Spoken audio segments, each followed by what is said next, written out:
something burning. I hope it's not me.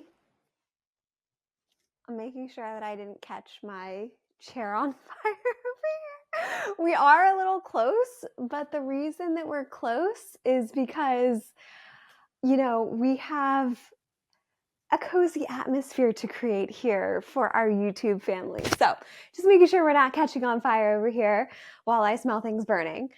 Welcome back to another episode of the We Grow Together podcast. Today we're going to be talking about holiday hustle, mixing business and personal obligations over the holiday, how to power through, how I'm approaching it, all the things. I'm so glad to have you here at the We Grow Together podcast. I'm DiFrancesco, your host, and I have more than 5 businesses, including Dean Street Law, a corporate law firm, Flourish Co-working and Event Space in Westchester, Pennsylvania, Ethereal Farms with luxury Airbnbs alongside our winery and vineyard, and then also an educational platform and a few other businesses. So I definitely understand what it is like to have a lot on your plate, especially going into the holiday season. We've closed over $10 billion of transactions here at Dean Street Law, and deal making's biggest season is during the holidays. So I'm well versed in a fully loaded end of year.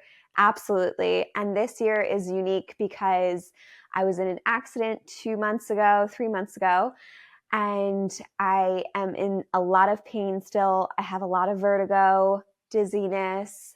To recap, if you're new or if you missed it, I was T-boned and have a lot of injuries to my spine. The whole shape of my spine is reversed from a reverse S to an R now. And then so that's the sideways alignment. And then if you look at me front ways, so because I was hit from this way, flew that way, my body's like an S on the front. So I don't even know, but I have 20 pounds. I don't even feel it, but I have 20 pounds more weight in my right side.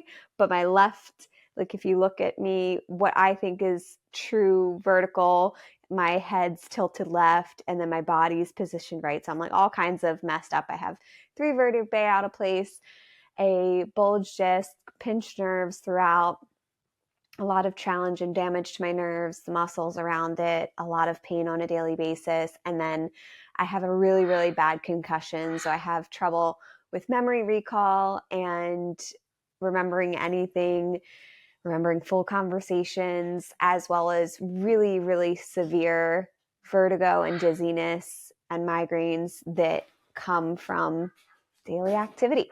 So this year is particularly challenging for me going into the holidays, not only having 5 businesses, it being our busiest time of year, but also having a huge setback in my life and having to navigate and find out what is really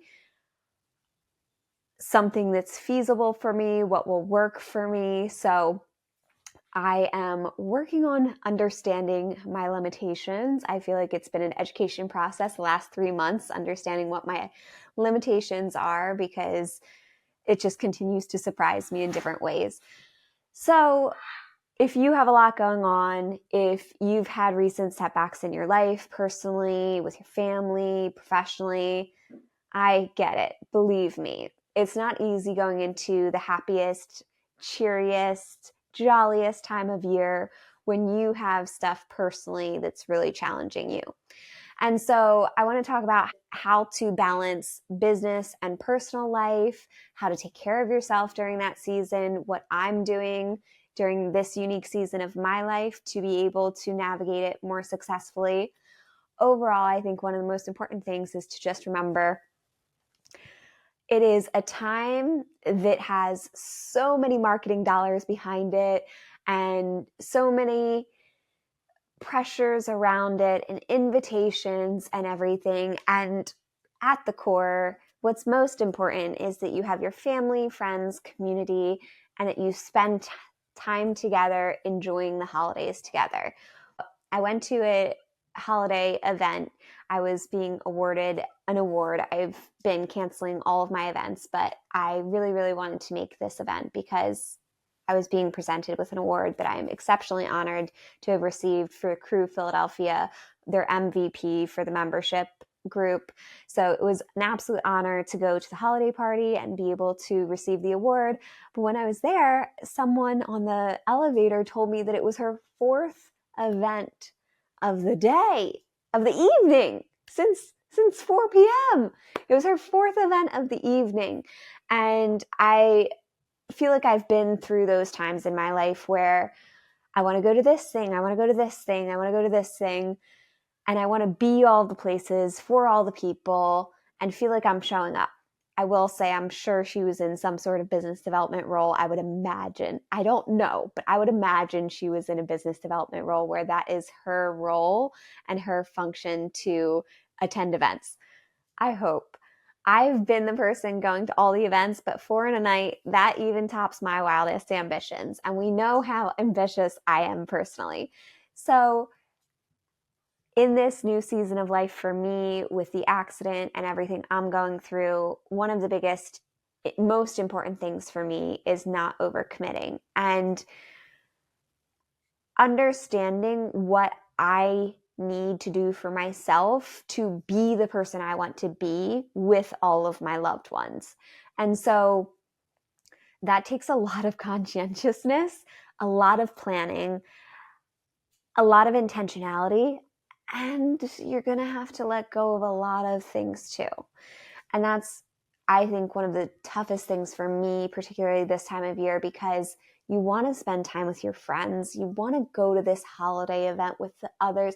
You want to see everybody. You want to do all of those things, but I've had to have some really hard limits around number of people I'm around. If I'm going to be around a certain amount of people, let's say more than 5 or something, know that I have a very serious timeline that like I'm going to be saying hi and saying hello and bye. And I've also found out recently that I'm not able to drive at night with traffic and all of that because it just gives me too much vertigo with it being dark so much earlier. So for me, I'm like bare bones. I'm having to say no to almost everything and just kind of say, okay, I've got my immediate family and I'm going to really choose this year to be present with them. And I'm just going to say, hey, I'd love to get together after the holidays, or I'd really love to join, but it's just not a good time for me. Know that I love you, I appreciate you, and do whatever you need to do to share how much you love and appreciate someone without having to attend every single event.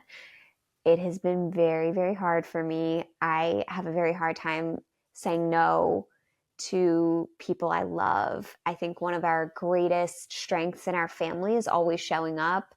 And I've taken that very seriously in my life for my friends, is being the person that shows up, being the person that will be there, support you, cheer you on. And so it's really a challenge for me and clashes with my values in a way to be so conscientious about what I'm committing to and what I'm not committing to.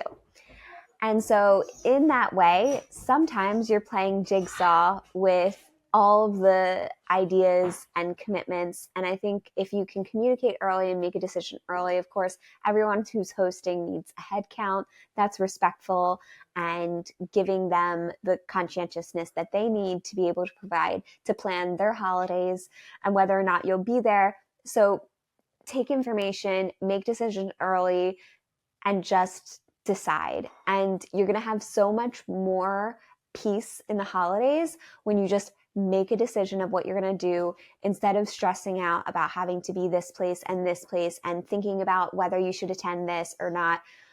Make the hard decisions quickly and then be at peace. Because I think sometimes our hardest aspects of life are those mental ones, in that limbo when you're making a decision about what's right for you and what's not. And for us, with growing families and everything, I think a lot of people at this time of their life stages, they are adding family members or growing and joining two families together and trying to figure out what's going to work for everybody's holiday schedule. So it is a jigsaw, but being flexible, having good conversations, that will help ease that. For us, it's just most important that everybody stays together. So let's talk about a little bit about balancing business and the holidays. So for us, it's our busiest time of year. It's our most challenging time of year. And we have so much going on, and all of our clients, we want to provide the absolute best to them while also protecting our company, protecting our team members, being able to spend time with my own family. So I do think that being a business owner, you need to grow, you need to do as much as possible, but at some point you need to have boundaries too. And you need to have boundaries that are healthy and support the way that you need to function, that your team needs to function. So I recently implemented a rush fee policy and a rush policy, because right before Thanksgiving and 2 weeks prior to that, it was a Friday at 4 p.m. and I had 3 clients email me that they needed something done that afternoon. And I think that happens a lot. Everybody's problem is their greatest problem, and yet quite often it's their greatest problem, but they neglected to tell you for the 2 weeks or so that they've known about it. And then all of a sudden they're telling you, and now it's your biggest problem on a Friday night or the Wednesday before Thanksgiving when you're trying to spend time with family. So we did implement a rush fees and rush policy and said, okay, if that's the policy, then you'll pay extra for it. And that will help you decide whether it's really a rush or not, because you have rush shipping, you have expedited fees for various processing things. So yes, if you need our services in a transparently unreasonable time frame where you're not giving us the time that we need to do our job properly, yes, it's going to be expensive and it's going to be a considerable upcharge.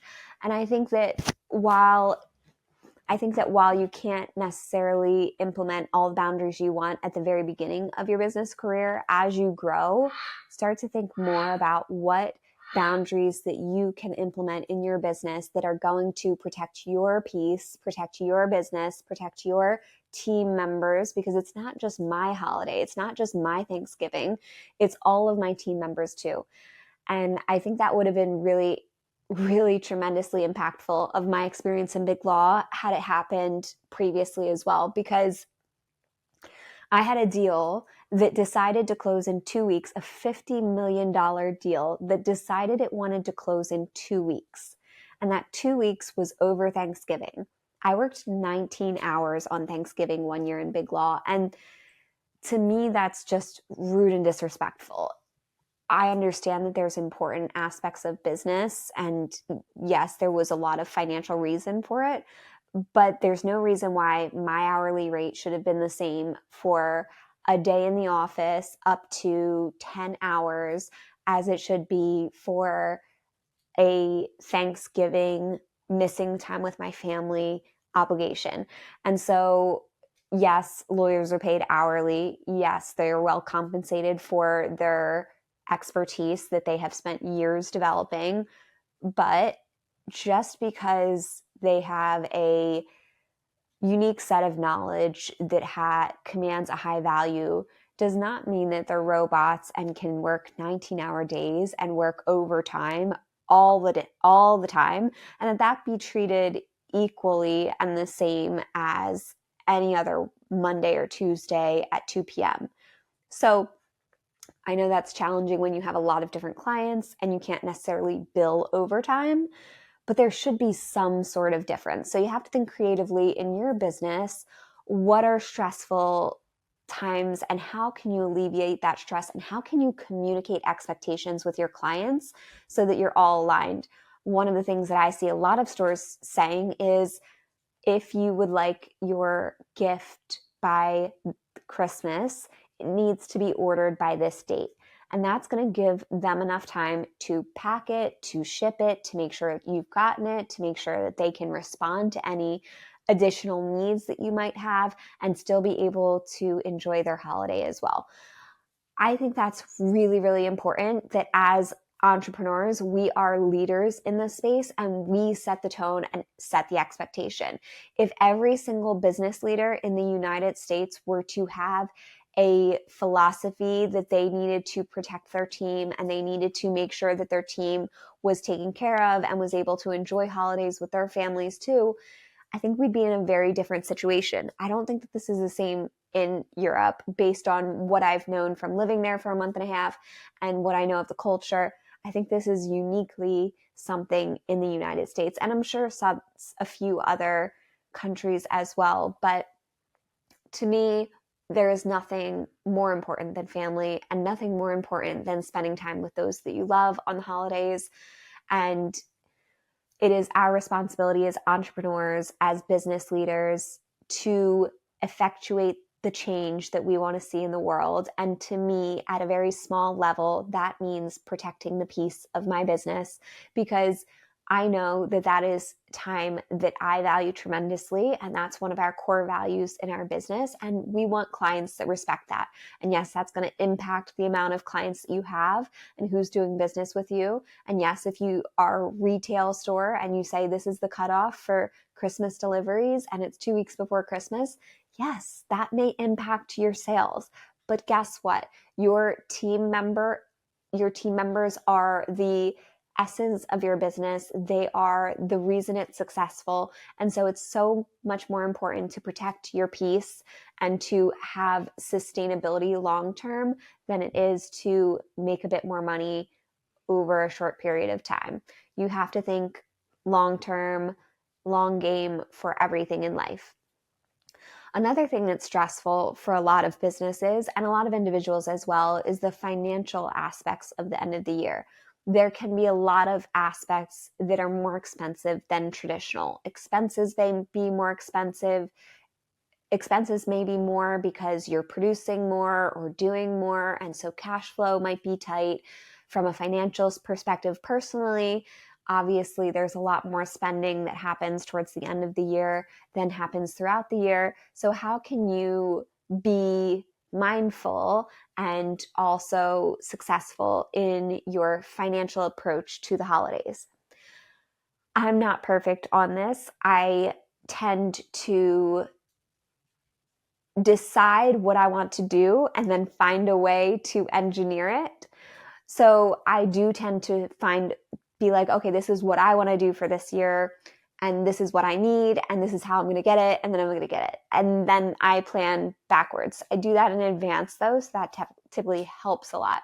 But some best practices that I'm working on as well is earmarking certain funds in your bank account for certain things. And this is something that I have a challenge doing because technologically it's not very easy with my bank accounts, but if I know that a lot of bank accounts can do this, and I have a lot of jealousy that you're able to do this.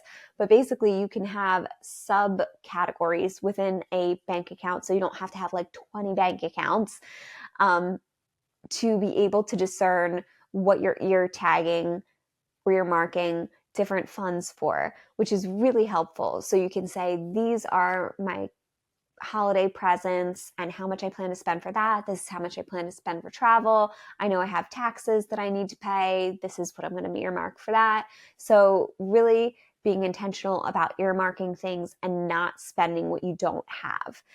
And that can be very challenging because I know that there's a lot of pressure to buy presents and other people might have more to give. I know it's an innate aspect that we all have, that we want to be able to give, and we want to be able to give to match our ideas. And I think some years it's very okay to limit what you give because you just can't give that year. And there are years where that happens. I think the first year that I bought the farm, I can't even tell you how many unexpected expenses there were. It was astronomical of unexpected expenses when buying the farm because every single thing broke. Every single thing broke. We are still fixing every single thing on the farm. And that was a year where I was like, okay, that's a year that I'm not going to be able to give as much. And no one in my family remembers, no one in my family cares. There's years where I have done paintings and homemade gifts for everybody, and there's years where I've done really incredible gifts for everybody. I know it can be very stressful, gift giving and wanting to give to so many people, but think creatively about your gifts, and also know that it's okay that some years you're not going to be able to do as much as you want to, and that's totally fine. I think it's more important to spend time with your family, to give what you can of yourself and your time, and in the holidays, be the best person you can be helpful, be kind, and then try to be all of these things that you can't, and then you're stressing yourself out and getting yourself overcommitted and all the things.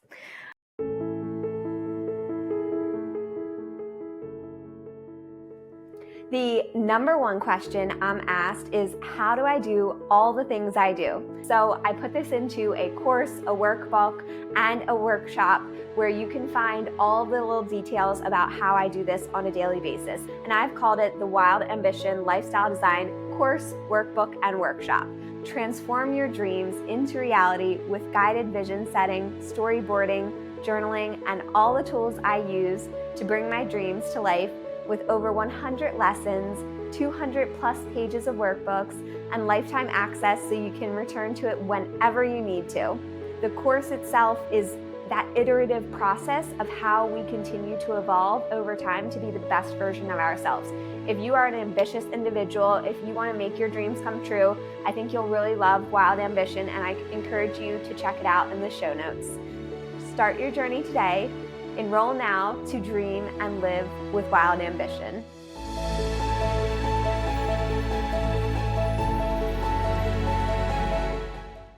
Let's talk about some practical steps for finding some sort of semblance of balance. So we've spoken about some of the stressors. Let's talk about some of the things that you can do to have a wonderful, sustainable holiday. Number one, I would say let go of the stress. I know it's easier said than done, but look around me. I have absolutely no holiday decor, and I'm wearing gray on the holidays. And that's okay. You don't have to have the perfectly decorated home. You don't have to have your tree done and decorated. You don't have to have all of your presents bought and purchased by Black Friday or Cyber Monday.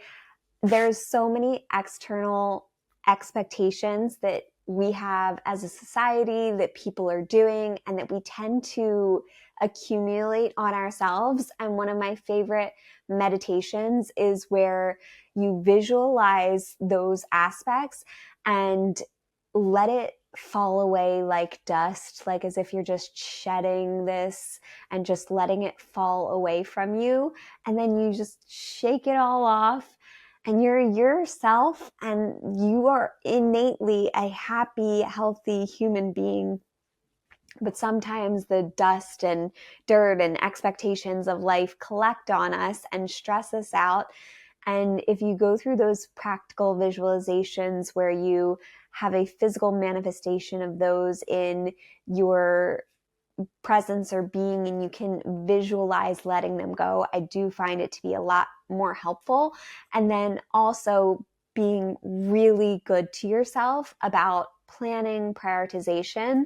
So I am live and breathe by my to-do lists. And while especially any time of year, it tends to be maybe easier to get started on an easy project, I really, really focus on what are the hard things to do, what are the things that need to get done today. Sometimes the things that need to get done today, you don't start until 4 or 5 p.m. because they're stressful and they're hard to do. I know it's not easy, but rip that Band-Aid off and just get started, because it is so much easier to knock out all the things that you have to get done today and then go to sleep and get a good night's sleep and know that you're not stressed all day for this thing that needs to be done because it's already done. So really focusing prioritization and planning. My family and I have already discussed For us, it's a bit of a jigsaw right now, trying to accommodate multiple families in our growing families of my family, James's family. Lindsay just got engaged. If you're not familiar, my former co-host and sister just got engaged as well. Rocco's family. We want to make sure that everybody's able to spend time together over the holidays.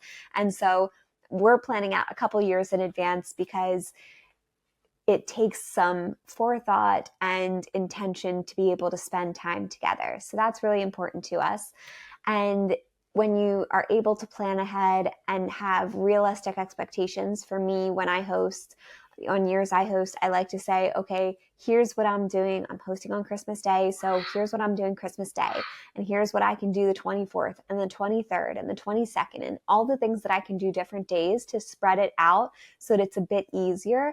And then I realistically don't overcommit myself to say something on the 22nd when I know that day I definitely need to pick up raviolis at San Marco's Pasta so that I have some homemade raviolis for Christmas if I don't make them myself. So those are kinds of things. And then Lindsay's hosting this year. And so she was telling me her menu, and she wants to make homemade pasta and homemade raviolis and a whole bunch of other things homemade as well. I can't remember all the things, but basically I said, she was like, I think I'm a little ambitious. I was like, I think it's totally fine, but we should plan to make the raviolis together. That way, you know that if you don't finish them the weekend before the holiday, that you can pick them up and buy them, and that's totally fine. And let's use it as an excuse to all get together and do it together. I think that'd be really fun. We'll all come to your house, we'll make them all together, and we'll make doing things for the holiday better because we're doing it together. So those are just a couple practical tips.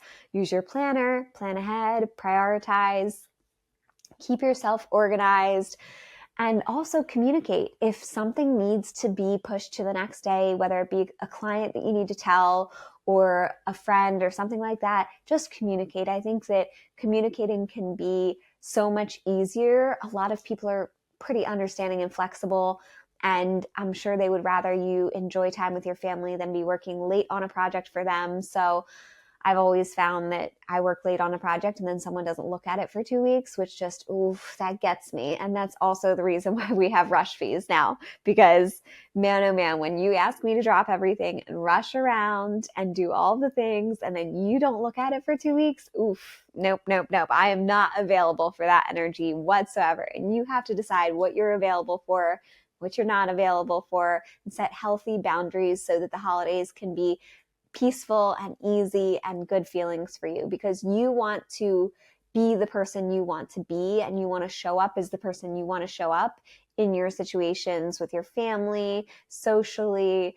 You want to be the best version of you. You don't want to come to the holiday party stressed out and thinking about emails. Don't be that person. I have been around those people. I know those people in life, and that's not the person that you want to be. It's not the person that I want to be. I know that it can be distracting, but one of, I think, my biggest strengths in life is when I am with people, I am fully present with those people. It means a tremendous amount for me to spend time with people I care about.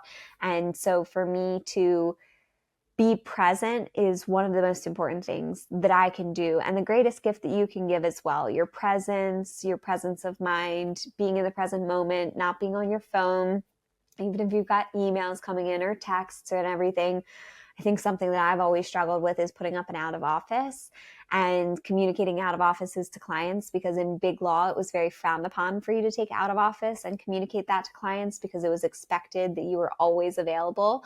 So it still gives me a little PTSD, and it's something that I have to force myself into, but I do like to communicate our holidays to our clients and expectations on when they can hear from us. So those are all really important to be transparent, to preserve your time, energy, resources, and ultimately who you are and who you can be for the people you love.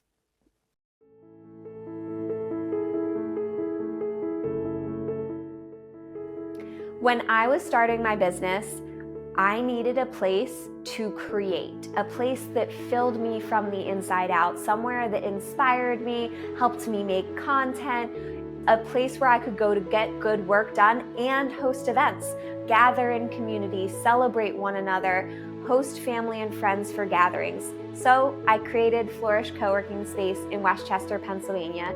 It's a space that nourishes you from the inside out. It's lush, inspiring environment with hundreds of plants to make you feel like your best self so that you can do your best work and gather in community in a way that's casual, inviting, and just incredible. I hope you check it out. If you need a co-working or event space in Westchester, PA, be sure to visit us and book your co-working or event today. Check us out through the link in the show notes. 2 other items that I have written down. Time blocking is so helpful. So I really try to focus on, this is a day I'm doing this type of work, and it's going to help you work so much more quickly.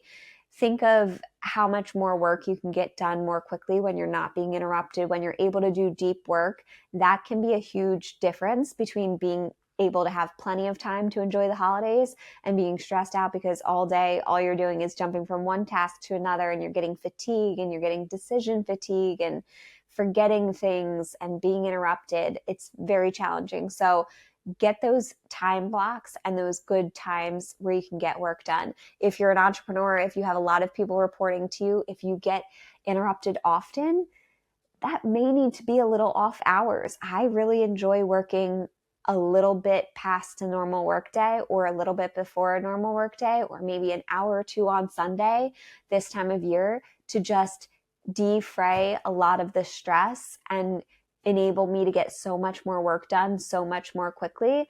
And also right now I have a lot of hours dedicated to physical therapy, and I think I have 6 to 8 hours without drive time, and all of my physical therapy is an hour and a half to 2 hours away. So each way. So I have a lot of time dedicated to physical therapy during work hours these days. So the only way that I've been able to manage that is by working non-typical hours and working before work or after work or on the weekend a bit to catch up and stay on top of things to my greatest extent possible. Obviously hired help necessary to be able to manage the workload, but having those pockets of time where you have less disruptions, where you know you're not going to be disrupted and you know you can get deep work done. I cringe working on the weekend. I don't mind working early morning. I don't mind working evening, but cringe about working the weekend. It is like the anti-me. I would rather work 80 or 90 hours during the week than work a single hour on the weekend. But with this new phase of life, I am adapting and trying to do at least 1 to 2 hours during the weekend, because I have so many hours during the weekday where I am dedicating to physical therapy and trying to get better and trying to get well. So do what you need to, but undistracted, good time where you are able to work well is going to be so much more valuable to you than trying to do 20 tasks and dividing your attention. And the next item is delegating tasks. You heard that I have hired more help to be able to manage my workload. I'm spending 6 to 8 hours in physical therapy plus drive time. I would imagine it's 12 to 15 hours of my work week on getting better. Obviously, that is a tremendous commitment for me, having 5 businesses, more than 5 businesses. So obviously I've needed to delegate and hire, and I'm more than 10 years into my career and with a tremendous amount of experience and able to do things way more quickly than most people and able to do so much more than most people can. So it's actually been a lot of hiring to be able to just replace my time. And then obviously even the remainder of my work hours are considerably reduced because I'm not allowed to work on screens for long periods of times. And I try to balance the vertigo and the dizziness with screen time and trying to get done what I need to, since almost all of my work is either screen time or renovations, both of which I'm really restricted in what I'm able to do. And so I've had to hire a tremendous amount to be able to replace my workload. I'm hoping that's not the same for you, but that is why there's seasonalities in business and why they have seasonal employees. I've hired independent contractors so that I'm able to fill this need for this time. And they're a wonderful, wonderful team that I'm so grateful for. And it's so important to delegate. I've caught myself so many times like, oh, I'll just do this because it'll be faster, but not really. Yes, it would be faster if I just did it than if they did it because I have more experience and know what needs to be done. But it takes so much energy and resources for you to do everything that you're not able actually to do all the things that you need to. And as you continue to train people and hire the right people and work through that whole process, which is quite a lot in and of itself, you're able to get people more up to speed and help you more. And it has taken months for people to help me more because replacing my work is very challenging, or not even replacing my work, but just helping me with my work is very challenging. So it's taken a long time to get them up to speed. A huge training and learning curve in the businesses that I have. So I know it's challenging to delegate, believe me, but just get in the habit of letting people do things for you, letting them take the first round at something, and then you make it better. And it will make it so much more sustainable for you to get through challenging times or to get through the holidays. And then the next item I want to talk about is self-care. So obviously with the amount of physical therapy, and that's not even counting all the exercises that I do on a daily basis with all of my physical therapy, that's just going to physical therapy, not even doing all my home exercises. It is necessary to constantly check in with your body, especially if you want to be the best person that you want to be. You can be the person you want to show up as in your life and for the holidays, then you need to be a student of yourself, check in with yourself regularly and give yourself what you need. Do you need water? Do you need to work out? Do you need to take a minute to rest? Do you need a nap? What is it that you and your body need to succeed?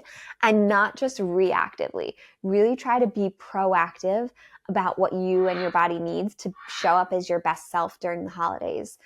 When you're thinking of planning out your schedule, include in your schedule what you need to do as well in terms of white space and non-scheduled time, or in terms of getting ready and giving yourself enough time to enjoy the process of getting ready for the events that you're going to, or give yourself time to take photos before, or give yourself time to not be stressed out and late in traffic. Just build more space into it. I like to call it white space on my calendar. I have everything categorized. Every part of my calendar has a different category and color. I have transit time. I always give myself at least 20% more on transit time than I need to account for the fact that I'm really bad at getting out of the house or building on time. And also, there always tends to be more traffic than I expect. So that's something that's really helped me. And then be honest with yourself. Can you only handle going out once a week during the holidays? And I don't mean going out drinking, but just being social.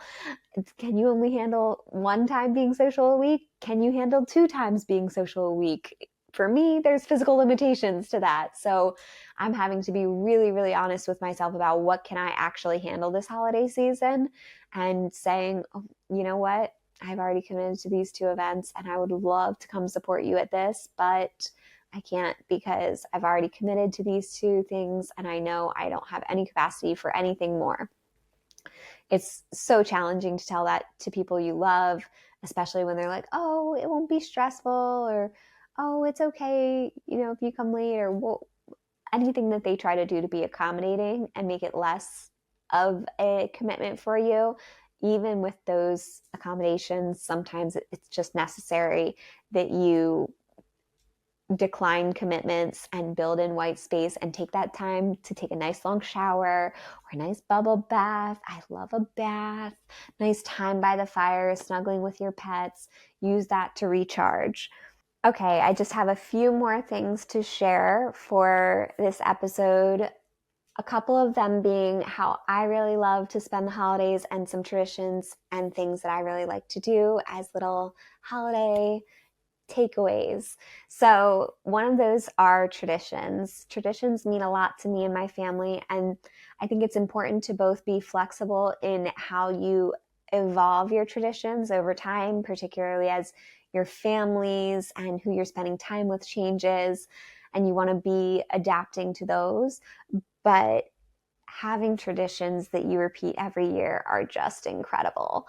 And for me, some of those include going to the cemetery. I lost my grandparents at a very, very young age and didn't meet half of my grandparents. So for us, going to the cemetery is a way that we get to honor them and love them, even though they're not here with us. And we usually do that a couple days before Christmas. We also get all the food for Christmas Eve. We have the 7 fishes. So if you're not Italian and don't know what the 7 fishes are, it is where you have 7 fishes on Christmas Eve, and that brings you luck and good tidings in the new year. And for us, it's more 7 crustaceans, but I really love it. And we each have things that we're known for in the family for making that I just couldn't love more. And we have flexibility around it, for going to the cemetery. Sometimes people are working during the week and can't go during the week if the 23rd is a weekday. So we're rescheduling it to accommodate that. Or, blending families. Maybe we do Christmas Eve here and Christmas here. I typically host Christmas and now Lindsay's hosting Christmas. So we have traditions, but the most important thing is that we spend that time together and we don't get too particular around who's hosting and where we're going and what we're doing and what time we're starting and all of those things. We normally have breakfast, but maybe we'll eat out this year, so everybody can join since it's really far away to meet somewhere. So think through your traditions, embody those, enable yourself to give those traditions to others, maybe share your favorite traditions with others. I would love to hear your favorite traditions on my posts about this episode on social media. Be sure to share with me. I'd love to hear what you do for your favorite traditions. Those are just a few of mine. I think we want to expand into the 26th Boxing Day because I think that it should be illegal for people to work the day after Christmas. You spend all that time celebrating and then enjoying people's company, and then you have to go right back to work the next day. I feel like I need a breather where I'm like, okay, now we get to play with our Christmas presents or put everything away or just spend more time together. So for us, for our firm, we have off the 24th, 25th, and 26th, and then our team members have unlimited vacation as well. So they're able to take off if they celebrate other holidays also. Another thing that I love to do during the holidays is to give experiences instead of giving gifts, because if I can give someone something that we can do together, or if I can give something that someone something that they will enjoy and they'll remember, that means a lot more to me than giving someone a physical gift. So I love to give out concert tickets or Villanova basketball tickets for my dad. My mom, I get Longwood Gardens garden pass for 5 family members every year. That's her gift because then we can all go together on the holidays. She loves to go together with our cousin, with my aunt. So she loves to go a whole bunch of times during the year. And it's really nice that we get to go, all 5 of us. So that's been a really fun gift that I've been able to give her. Of course, if you're looking for experiences, feel free to book a trip to Ethereal Farms. We would love to have you with the farm, the Airbnbs, the animals. I don't know if you can hear my little kitty. She's calling me. She's like, Mama, Mom, come get me. And then we also, one of the other tips that I have is using the holidays as an opportunity to reflect and grow both personally and professionally. I personally love the lead up from Christmas or whatever holiday you celebrate to New Year's, because for me, by New Year's, I mean, I've been planning since August. We know this, but for the process of going from Christmas to the New Year's, it's so much fun to use that extra time that I'm not working that I just have a little bit extra time at home to work on my planner or add some stickers or do something fun to usher in the new year. To me, that's a really incredible way to spend my time, and one way that I love to give back to myself during the holidays. I hope that this episode has been helpful for you. I hope you've enjoyed it. Thank you so much for spending some time by the fireside with me, with Mr. Ducky, with my kitty, with all my animals. I hope that you have a wonderful, fantastic, festive holiday. Remember, just because you don't have your holiday decor out yet doesn't mean that you're failing at life. It's still going to be beautiful. And even if you're not dressed appropriately in all the holiday colors, it's okay too. Just enjoy life as is. Don't stress too much about what life should be. Focus more on being present with those that you love, and be sure to share this episode with anybody who needs it. Wishing you all the best holidays. Cheers.